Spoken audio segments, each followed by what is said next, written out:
Olá, meu nome é Daniela, eu sou psicóloga e quero falar hoje sobre esse momento de pandemia. Nós fizemos um questionário onde a gente pergunta: jovem, como anda a sua fé?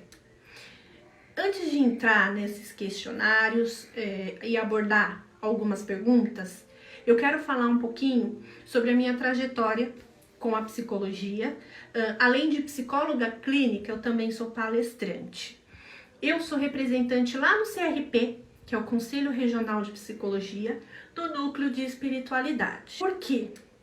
Eu acredito que nós somos um ser físico, precisamos cuidar da saúde, precisamos entender essa parte, fisiológica e manter ela em equilíbrio, tá? Em bem-estar, em qualidade de vida. Nós somos um ser mental, porque essa parte dos pensamentos, sentimentos, emoções não pode ser negligenciado.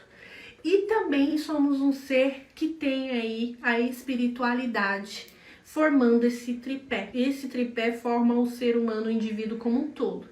Então, a parte física, a parte mental e a espiritual precisa estar em equilíbrio. Então, quando a gente pergunta, jovem, como anda a sua fé? Será, que vem à cabeça das pessoas? Talvez você se pergunte, o que essa psicóloga está falando de fé? A psicologia entende que a espiritualidade ela é uma virtude, porque quando o indivíduo tem uma fé fortalecida, tem uma fé bem nutrida, ele consegue ver as coisas de uma forma mais positiva, mais otimista. Ele consegue de fato acreditar que as coisas vão dar certo. E neurocientistas provam que quando você tem aquela atitude, aquele comportamento de orar, alguns chamam de rezar, outros chamam de meditar. Quando você tem essa atitude, esse comportamento de conexão com esse poder superior, com esse Deus, com esse Criador, quando você se conecta, você estimula uma área do cérebro que não é estimulada de nenhuma outra forma. Ou seja, a psicologia entende e neurocientistas provam que pessoas que têm uma espiritualidade fortalecida e bem nutrida, elas estão mais fortalecidas a superar uma situação de estresse, uma situação onde ela esteja com um quadro de ansiedade, um quadro depressivo. Comece a olhar para Deus, para esse Criador, de uma forma aí mais aberta, sem resistência, porque essa conexão ela faz muito bem para você, ela te traz vida. Agora eu quero falar um pouquinho sobre o nosso questionário. A grande maioria, 42,9% relatou que vive o excesso aí de futuro. Que é o que? O excesso de futuro é a ansiedade. O que a gente precisa entender? Que a ansiedade, ela não é aquilo, quando tudo isso passar, eu vou fazer uma confraternização em família, eu vou fazer uma social com os amigos. Não é esse tipo de planejamento. Quando a gente fala de ansiedade, a gente fala de excesso de futuro. Só nessa daqui eu já vou matar um monte de respostas, tá? Porque tem muita pergunta assim, será que as coisas vão voltar a ser como era antes? Gente, nada vai voltar a ser como era antes. E graças a Deus por isso, tá? Porque muita coisa vai ser diferente e aí tudo vai depender da sua perspectiva. Não vou entrar nisso agora, mas um pouquinho pra frente. Mas o excesso de futuro fica muito no será. Será que eu vou dar conta? Será que eu vou chegar vivo? E se tudo der errado? Fica muito no será, e se, será, e se, será, e se. E isso começa a gerar um desgaste muito grande. Então, vocês precisam entender que esse excesso de futuro, ele é muito prejudicial. É muito complexo de lidar com isso e dar orientações. Mas uma das coisas que eu falo muito é o diálogo interno. Ficar nesse será e se e não silenciar essas vozes, não determinar para si o que de fato é aquilo palpável, aquela realidade que você tem hoje, o só por hoje. Se você não fizer isso, você vai ser consumido por esses e se e esse será, que não tem fim. Então, qual que é aí a instrução da psicóloga para essa questão da ansiedade, do excesso de futuro? diálogo interno. Determinar para essas vozes, né, essas dúvidas que são nossas, são nossos pensamentos, determinar para eles, né, algo que faça com que você assuma esse controle aqui dentro. Outra questão, o nível de estresse, tá? Nível 10 aí, 23,8%. Ou seja, o nível de estresse das pessoas na pandemia está muito alto. A gente precisa entender que o estresse nada mais é do que o cortisol sendo liberado no organismo. Traz muito prejuízo para o indivíduo, tá? E eu vou falar um pouquinho mais à frente como evitar isso. As pessoas têm dito que a rotina da oração não tem sido assim, né, tão constante. 50% diz que não tem uma rotina de oração constante. Em segundo lugar, vem 26% que diz que é todos os dias. 11,9% diz que não tem feito nada. E 9,5% uma vez por semana. Gente, vou ressaltar, rotina de oração é qualidade de vida. Rotina de oração é nutrição da espiritualidade. Rotina de oração com a saúde em dia e o equilíbrio aí mental, emocional, é tripé fortalecido. Vocês já viram algum tripé? Quando a gente coloca em pé para apoiar alguma coisa? Quem já viu um tripé? Se uma das perninhas estiver um pouco mole, não estiver firme, esse tripé cai. Agora eu quero ir um pouquinho para as perguntas. E uma delas é: qual é a sua maior angústia? Uma delas que eu quero falar é não ter um futuro do jeito que eu planejei. Gente, não ter um futuro do jeito que eu planejei, o que te garante, o que te dá tanta certeza que aquele futuro que você planejou, jovem, não vai acontecer? Eu sei que a gente tem vivido um período longo da pandemia, né? Já faz um bom tempo que a gente está nesse isolamento, mas isso não garante que aquele futuro que você planejou não venha acontecer, tá? Quem é o responsável para que isso venha acontecer ou não? Você mesmo. Às vezes a gente precisa de adiamentos. Às vezes se faz necessário que as coisas aconteçam num jeito aí, num tempo que não estava programado de acordo com as minhas crenças. Mas isso não quer dizer que não acontecerá. Então é você fazer uma reorganização, uma ressignificação desses planos, contando agora com esse período. O que você vai fazer? O que você vai reinventar para que ele aconteça? Nada tá perdido ainda. O que mais aqui que, né, foi relatado como angústia? Medo de morrer e de perder alguém. Outra coisa que bate aqui, ansiedade, tá? A ansiedade, ela traz insegurança, a ansiedade traz medo, a ansiedade traz incertezas.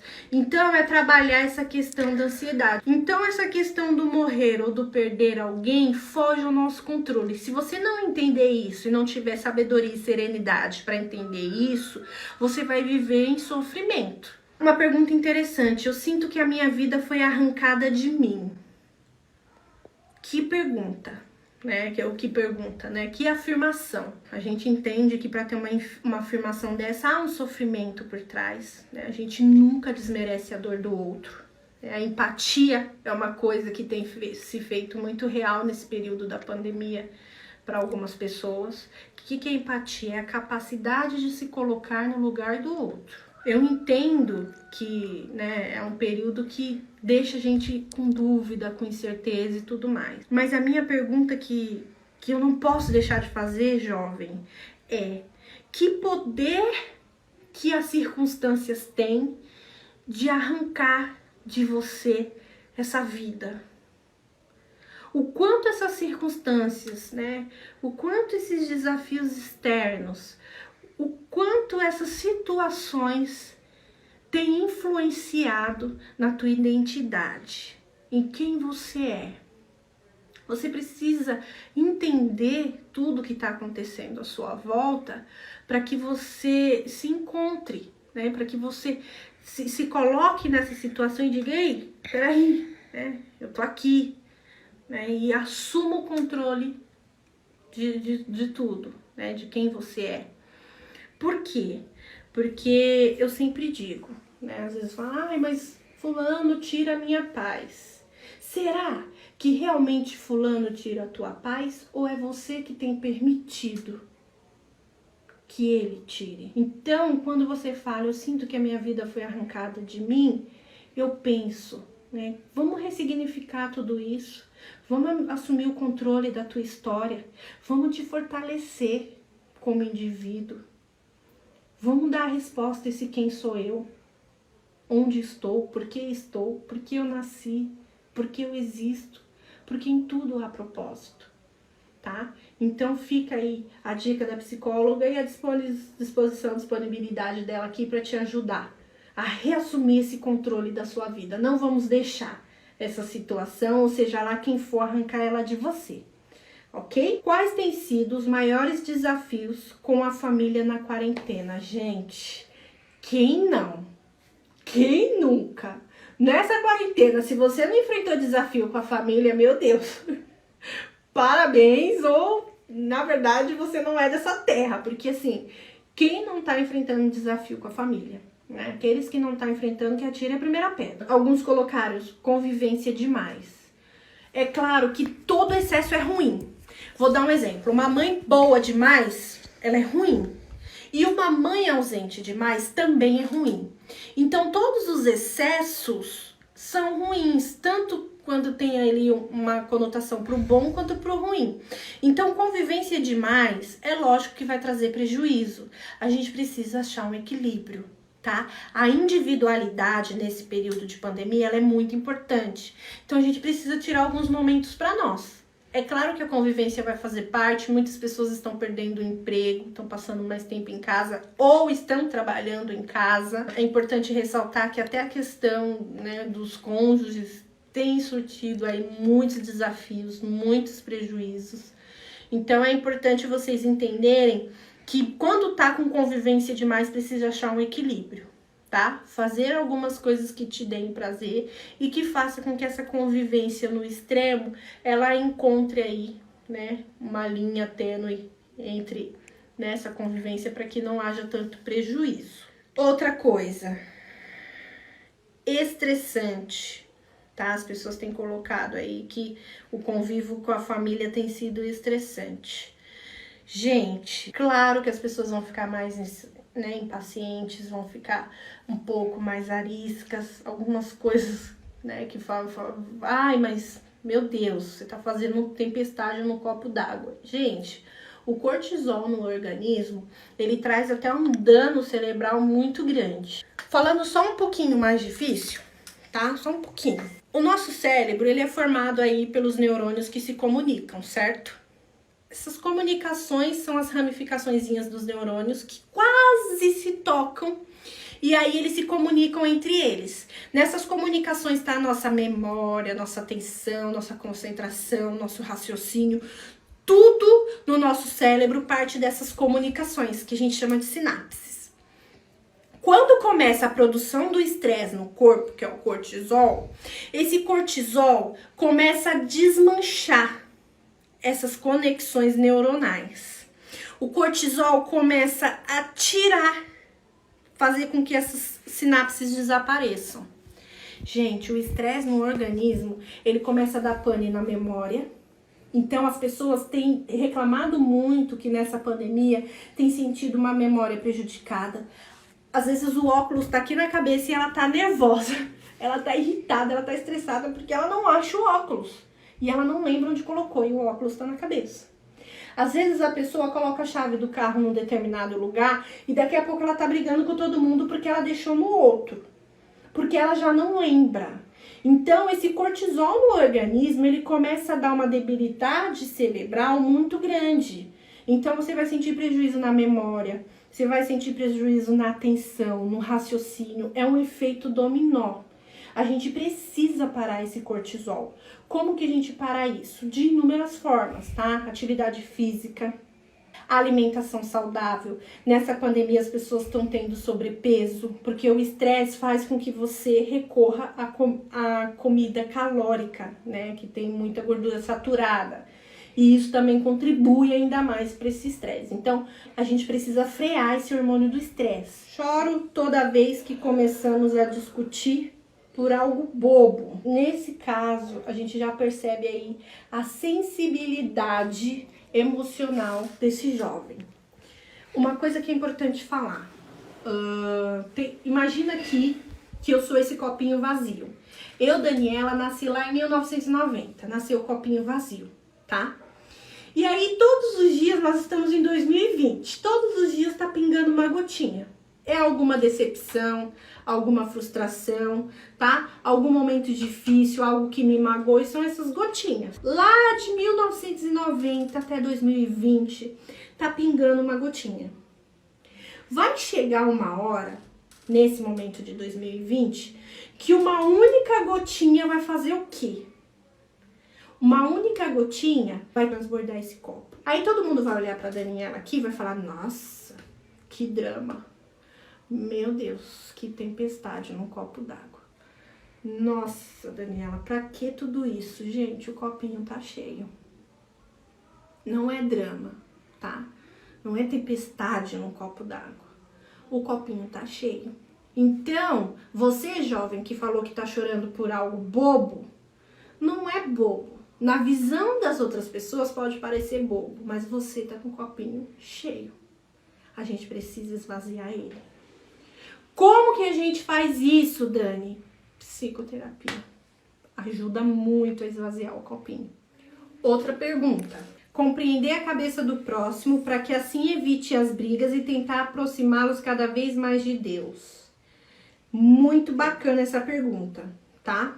Essa questão de compreender a cabeça do próximo, eu acredito que você tá falando da empatia, tá? Que é a capacidade de se colocar no lugar do outro. A partir desse momento que você começa a praticar empatia e se colocar no lugar do outro, eu acredito que você fica mais assertivo na hora de devolver, na hora de falar algo com relação a essa atitude, esse comportamento. E é através disso, sim, que a gente entende que as pessoas vão começar a te ver de uma forma mais amorosa, né, de uma forma mais afetiva, mais compreensiva, tá? Uma forma mais materna mesmo, aquele amor protetor e acolhedor. Outra questão aí que eu quero trazer dos questionamentos, sempre me pergunto quando tudo isso vai acabar. Ansiedade gritando, tá? Quando vai acabar, a gente não tem esse controle. Mas só por hoje nós estamos bem. Você tá aqui me ouvindo, eu tô gravando esse vídeo, só por hoje a gente tá bem, beleza? É necessário perdoar, se perdoar e amar ao próximo. Não sabemos o dia que nos aguarda amanhã. Gente, perdão é que nem Jesus falou, 70 vezes 7 ao dia, tá?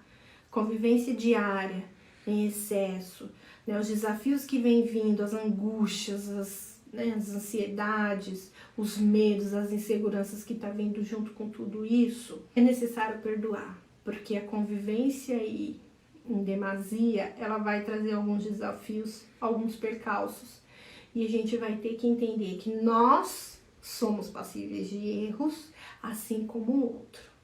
Então, se eu sou passível de erro, se eu sou um serzinho aí que busca fazer sempre as coisas certas, eu vou errar, quem dirá o outro? Então, eu o perdoo assim como eu me perdoo também, tá? Então, perdoar o outro e praticar o auto-perdão. Porque a gente também precisa se livrar do peso da culpa. A culpa, ela adoece. Falo que a culpa é um câncer emocional. Porque se você não cuida, se você não trata dessa questão da culpa, ela vai crescendo, ela vai corroendo tanto por dentro que você vai chegar num estágio que você já não consegue perdoar o outro. Você é tão duro consigo mesmo, você é tão carrasco consigo mesmo, você não se permite errar e isso se reflete com o outro. Para fechar, quero falar um pouquinho sobre a palavra gratidão, tá? Teve uma pessoa que colocou aqui, né, gratidão por todos os livramentos. Essa é uma palavra que eu acredito que é interessante a gente colocar em prática todos os dias. Claro, tem muito mais perguntas aqui, mas para fechar, eu acredito que a gratidão, ela vai nutrir esse estado de espírito aí que é a felicidade. Só por hoje as coisas estão caminhando de uma forma legal, se não estão também da forma que você gostaria, se tá vindo os desafios, percalços, gratidão por você estar bem e o que você pode fazer para poder melhorar a situação ali, a condição em que você se encontra, né? Gratidão por poder pensar em possibilidades, gratidão por estratégias que você recebe de Deus, do Criador, para poder fazer as coisas acontecerem, mudarem, melhorarem. Então, sempre buscar motivos para agradecer, tá? Isso vai tornar também a sua quarentena, esse período de isolamento social, de uma certa forma mais leve. Eu quero agradecer pela oportunidade de compartilhar com vocês, né, o conhecimento, compartilhar com vocês minhas experiências de vida. Eu tô aqui na torcida para que tenha ajudado, para que de alguma forma tenha somado de uma maneira positiva para vocês nesse período de pandemia. Vou deixar o meu contato, qualquer dúvida, qualquer angústia que vocês tenham enfrentado ou que venham a enfrentar nesse período, eu estou à disposição para ajudar, ok? Mas fica aquele alerta, tá? Juntos a gente é mais forte. Não deixe de pedir ajuda se precisar. Eu costumo dizer, as pessoas falam, eu sou muito fraca, não consigo fazer sozinha. Não, você foi forte até agora. Não é fraqueza pedir ajuda, muito pelo contrário. As pessoas que pedem ajuda são pessoas corajosas, é um ato de coragem. Então, se precisar de ajuda, peça ajuda para mim, peça ajuda para o seu líder, para essa galera aí fantástica que está envolvida nesse projeto. Eles estão engajados, eles querem ajudar. Então, busca ajuda. Precisa, tá sentindo que não tá indo tão bem, tá sentindo que tá meio, né, tá um pouco difícil, tá meio fraco, né? Fragilizado, peça ajuda. Muito obrigada.